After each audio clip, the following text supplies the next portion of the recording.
समुद्र कभी अपना राज खुद नहीं बताता, पर जब वो खुद किसी को बुलाए तो समझ लो कुछ बड़ा होने वाला है।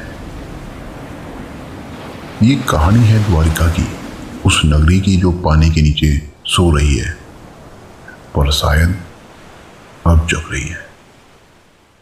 रात के 12 बजे समुद्र के किनारे रिया अपने बॉयफ्रेंड के साथ खड़ी थी।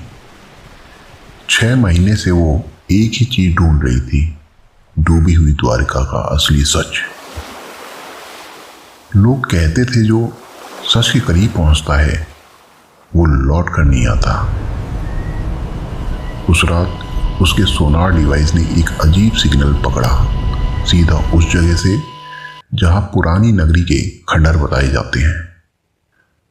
वो अपनी छोटी सी बोट लेकर समुद्र के बीच पहुंची। पानी अजीब तरह से शांत था, जैसे समुद्र इंतजार कर रहा हो।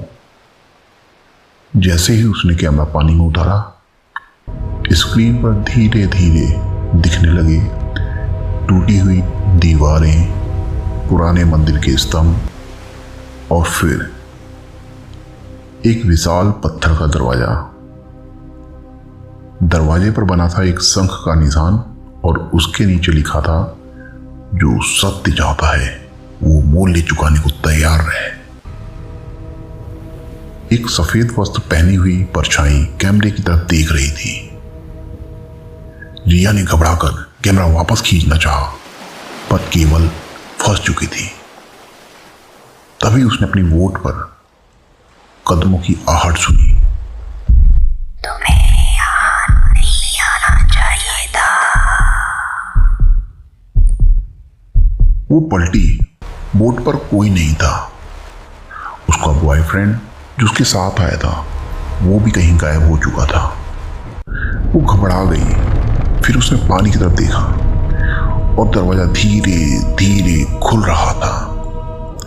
अंदर से निकली एक तेज सुनहरी रोशनी, और उस रोशनी में जैसे कोई हाथ उसकी तरफ बढ़ रहा हो।